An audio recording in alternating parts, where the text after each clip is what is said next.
नमस्कार आजिर एही विश्लेषण को स्वागत। कहानीटी आरंभ हेउछि गोटिए खूब शांत सुंदर सकाळरू। लेखक निज बाल्कनी रे बसी हालुका खरारे चा पिउ पिउ खबर कागज पढ़ुथिले। परिवेश एकदम शांत, आकाश नील आउ सबुकिछि पूरा स्वाभाविक लागुथिला। किंतु हठात सेही खबर कागजर तृतीय पृष्ठरे थिबा गोटिए खबर उपरे तांको नजर अटकी गला। आ मुहूर्तक भितरे सेही शांत सकाळटी एक आतंकरे बदली गला। ସେହି ଖବରଟି ଏତେ ଭୟଙ୍କର ଥିଲା ଯେ ତାକୁ ପଢ଼ୁ ପଢ଼ୁ ଲେଖକଙ୍କ ଦେହ ଥରି ଉଠିଲା। ଏହା ଭିତରେ ଯେମିତି ଗୋଟିଏ ଭୂକମ୍ପ ସୃଷ୍ଟି କରିଦେଲା। ଦେଖନ୍ତୁ, ଏହା କୌଣସି ସାଧାରଣ ଚୋରି, ଡାକାଇତି କିମ୍ବା ରାଜନୈତିକ ଖବର ନଥିଲା। ଏହା ଥିଲା ଗୋଟିଏ ବ୍ୟାଙ୍କରେ ଘଟିଥିବା ଏକ ଅଭାବନୀୟ ଘଟଣା, ଯେଉଁଥିରେ ସାମିଲ ଥିଲେ ଜଣେ ବୃଦ୍ଧ ଆଦିବାସୀ ବ୍ୟକ୍ତି। ଆଉ ଏହି ଘଟଣାଟି କେବଳ ଚାଞ୍ଚଲ୍ୟକର ନଥିଲା, ବରଂ ଆମର ଏହି ସଭ୍ୟ ସମାଜ, ଆମର ମାନବିକତା ଉପରେ ଏକ ବିରାଟ ପ୍ରଶ୍ନବାଚୀ ଠିଆ କରିଦେଇଥିଲା। ଏବେ ଆମ ମନରେ ସବୁଠାରୁ ବଡ଼ ପ୍ରଶ୍ନ ଉଠିବା ସ୍ୱାଭାବିକ ଯେ ଜଣେ ମଣିଷ କେଉଁ ପରିସ୍ଥିତିରେ ପଡ଼ିଲେ, କେତେ ଅସହାୟ ହେଲେ ମଣିଷର ହାଡ଼ ଏବଂ କଙ୍କାଳ ଧରି ବ୍ୟାଙ୍କ ଭିତରକୁ ଆସିବାକୁ ବାଧ୍ୟ ହେବ। ଚିନ୍ତା କରନ୍ତୁ ତ, ସେହି ଦୃଶ୍ୟଟି କେତେ ଭୟଙ୍କର ହୋଇଥିବ। ଯେତେବେଳେ ବ୍ୟାଙ୍କର ସେହି ସଫାସୁତୁରା ଚଟାଣ ଉପରେ ଜଣେ ନିରୁପାୟ ବୃଦ୍ଧ ନିଜ ସାଥିରେ ଆଣିଥିବା ଏକ ଅଖା ବସ୍ତାରୁ ମଣିଷର ଅସ୍ଥି କଙ୍କାଳ ବାହାର କରି ସମସ୍ତଙ୍କ ସାମ୍ନାରେ ରଖିଦେଲେ। ପ୍ରଥମ ଭାଗ, ବ୍ୟାଙ୍କରେ ଅସ୍ଥି କଙ୍କାଳ। ଆସନ୍ତୁ ସିଧାସଳଖ ଜାଣିବା ସେଦିନ ପ୍ରକୃତରେ ସେହି ବ୍ୟାଙ୍କ ଭିତରେ କ'ଣ ସବୁ ଘଟିଥିଲା। ଟିକେ ଭାବନ୍ତୁ, ବ୍ୟାଙ୍କ ଭିତରେ ହଠାତ୍ ଏଭଳି ଦୃଶ୍ୟ ଦେଖିବା ମାତ୍ରେ ସମସ୍ତଙ୍କ ଭିତରେ ଆତଙ୍କ ଖେଳିଗଲା। ଚାରିଆଡ଼େ ଖାଲି ଚିତ୍କାର ଶୁଭିଲା। ବ୍ୟାଙ୍କ ମ୍ୟାନେଜର ପୂରାପୂରି ଭୟଭୀତ ହୋଇ ତୁରନ୍ତ ପୋଲିସକୁ ଡାକିଲେ। ପୋଲିସ ଆସି ସେହି ଅସହାୟ ବୃଦ୍ଧଙ୍କୁ ବାହାରକୁ ଘୋଷାରି ନେବାକୁ ଚେଷ୍ଟା କଲା। କିନ୍ତୁ ଆଶ୍ଚର୍ଯ୍ୟର କଥା ହେଉଛି, ସେ କୌଣସି ପ୍ରତିବାଦ କରୁନଥିଲେ, ବରଂ କେବଳ କାନ୍ଦୁଥିଲେ। ସେ ଅତି ନିଷ୍ପାପ ଓ କାନ୍ଦ କାନ୍ଦ ସ୍ୱରରେ ପୋଲିସକୁ କହୁଥିଲେ, ବାବୁ, ମୋ ଭଉଣୀ ଆଉ ନାହିଁ, ଏଇ ଦେଖ ତାର ହାଡ଼, ତାର କଙ୍କାଳ। ମ୍ୟାନେଜର ବାବୁ ପରା ମୋ ଭଉଣୀ ମରିବାର ପ୍ରମାଣ ଖୋଜୁଥିଲେ, ଏହାଠୁ ବଡ଼ ପ୍ରମାଣ ମୁଁ ଆଉ କେଉଁଠୁ ଆଣିବି? ସତରେ ଏହି ପଦକଥା ଭିତରେ କେତେ ଯେ ଅସହାୟତା ଲୁଚି ରହିଛି, ତାହା ହୃଦୟ ବିଦାରକ। ଜଣେ ଭାଇ ପାଇଁ ନିଜ ସାନ ଭଉଣୀର ଶ୍ମଶାନ ମାଟିରୁ ଖୋଳି ଅଣାଯାଇଥିବା ହାଡ଼ ଛୁଣିବାଠାରୁ ବଡ଼ ଏବଂ ସତ୍ୟ ପ୍ରମାଣ ଆଉ କ'ଣ ହୋଇପାରେ? ତାଙ୍କର ଯୁକ୍ତି ଖୁବ୍ ସରଳ ଥିଲା, କିନ୍ତୁ ଆମର ଏହି ସଭ୍ୟ ସମାଜ ପାଇଁ ତାହା ଥିଲା ଏକ ବିରାଟ ଆତଙ୍କ।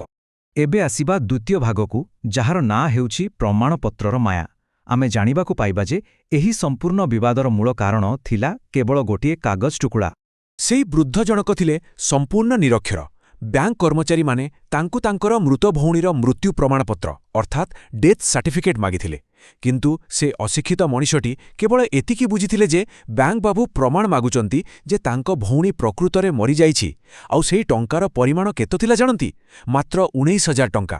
ହଁ, ତାଙ୍କ ଭଉଣୀ ଏହି ସାମାନ୍ୟ କିଛି ଟଙ୍କା ବ୍ୟାଙ୍କରେ ସଞ୍ଚୟ କରି ରଖିଥିଲା। 3 ମାସ ତଳେ ତାର ମୃତ୍ୟୁ ହୋଇଥିଲା ଏବଂ ନିଜ ଭଉଣୀର ସେହି ଟଙ୍କାତକ ପାଇବା ପାଇଁ ଏହି ବୃଦ୍ଧଜଣକୁ ବ୍ୟାଙ୍କକୁ ଏମିତି ବାରମ୍ବାର ଦୌଡ଼ିବାକୁ ପଡ଼ିଥିଲା।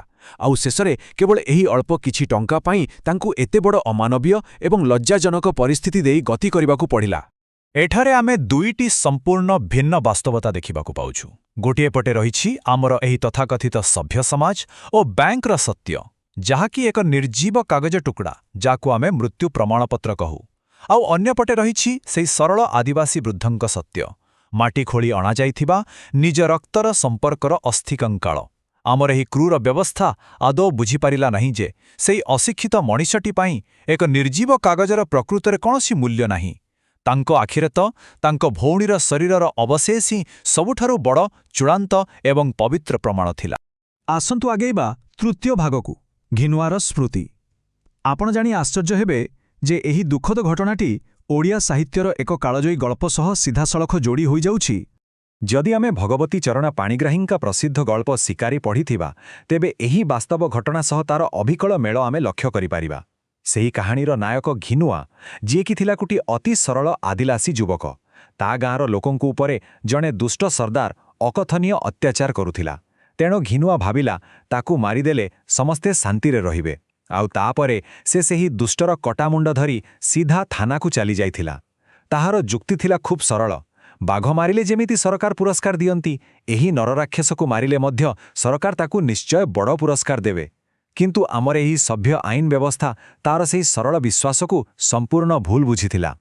ଏଠି ସବୁଠାରୁ ଆଶ୍ଚର୍ଯ୍ୟଜନକ ବିଷୟ ହେଉଛି ସମୟର ଏହି ବିଡ଼ମ୍ବନା। ଦେଖନ୍ତୁ, 100 ବର୍ଷ ପୂର୍ବେ ଉପନିବେଶିକ ଆଇନ ଘିନୁଆର ସରଳତାକୁ ନ ବୁଝି ତାକୁ ପୁରସ୍କାର ବଦଳରେ ଫାଶୀ ଖୁଣ୍ଟରେ ଝୁଲାଇ ଦେଇଥିଲା।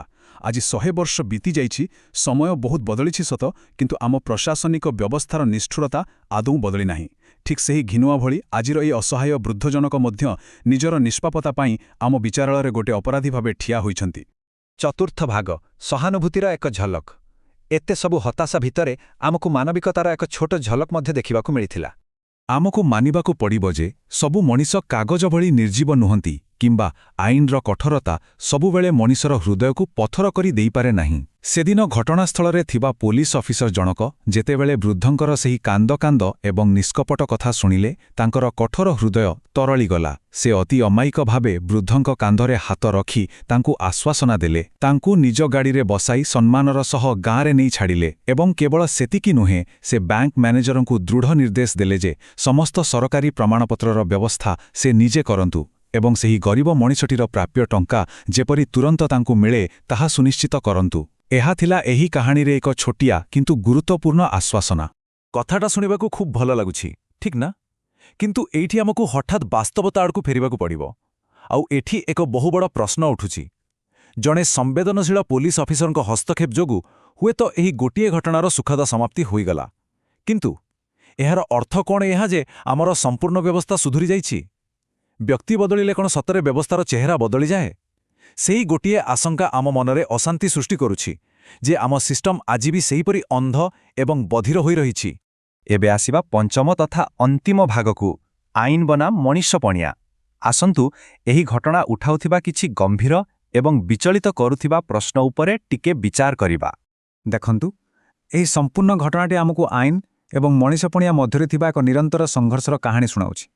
ସାଧାରଣତଃ ଆମେ ଆମର ପ୍ରିୟଜନଙ୍କ ମୃତ୍ୟୁ ପରେ ତାଙ୍କୁ ଅତି ସମ୍ମାନର ସହ ବିଦାୟ ଦେଇଥାଉ, କିନ୍ତୁ ଆମର ଏହି ପ୍ରଶାସନିକ ଏବଂ କାଗଜପତ୍ରର ପାଚେରୀ ଭିତରେ ଜଣେ ମଣିଷ କେତେ ମାତ୍ରାରେ ଅସହାୟ ହୋଇଗଲେ ନିଜ ସାନ ଭଉଣୀର ଶବଦାହ ପରେ ତାର ପୋତା ହୋଇଥିବା ହାଡ଼ ଏବଂ କଙ୍କାଳକୁ ଖୋଳି ତାକୁ ଗୋଟିଏ ବସ୍ତାରେ ଭର୍ତ୍ତି କରି ବ୍ୟାଙ୍କ ଭିତରକୁ ବୋହି ଆଣିବାକୁ ବାଧ୍ୟତା ଅନୁଭବ କରିବ। ସତରେ ଏହି ଅସହାୟତା ପାଇଁ କିଏ ଦାୟୀ? ଦ୍ୱିତୀୟ କଥାଟି ହେଉଛି, ଆମର ଏହି ସଭ୍ୟତାର ପରିଭାଷା ଉପରେ ଏକ ବଡ଼ ପ୍ରଶ୍ନଚିହ୍ନ ଲାଗୁଛି। ଏହି ବୃଦ୍ଧ ଜଣକ କୌଣସି ଚୋରି କରିନଥିଲେ କି କାହାକୁ ଆଘାତ ଦେଇନଥିଲେ।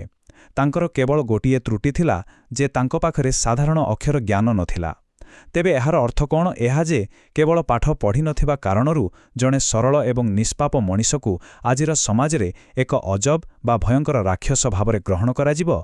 ଶିକ୍ଷା କ'ଣ ମଣିଷକୁ ସହାନୁଭୂତିଶୀଳ କରିବା ବଦଳରେ ଅନ୍ୟକୁ ତଳେ ପକାଇବାରେ ଏକ ଅସ୍ତ୍ର ପାଲଟିଛି? ଆଉ ଏକ ଦିଗରୁ ଦେଖିଲେ ଏହା ଆମ ସମାଜର ମାନସିକତା ଏବଂ ଶ୍ରେଣୀବିଭାଗ ଉପରେ ଏକ ବଡ଼ ଆଘାତ।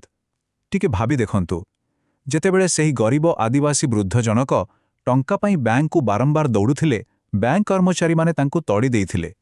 କିନ୍ତୁ ଯଦି ସେହି ସ୍ଥାନରେ ଜଣେ କୋଟ୍ ପ୍ୟାଣ୍ଟ ପିନ୍ଧା, ଇଂରେଜୀ କହୁଥିବା ଶିକ୍ଷିତ ଏବଂ ଧନୀ ବ୍ୟକ୍ତି ଥାଆନ୍ତେ, ତେବେ କ'ଣ ବ୍ୟାଙ୍କ କର୍ମଚାରୀଙ୍କ ବ୍ୟବହାର ସମାନ ରହିଥାନ୍ତା? ବିଲକୁଲ ନୁହେଁ।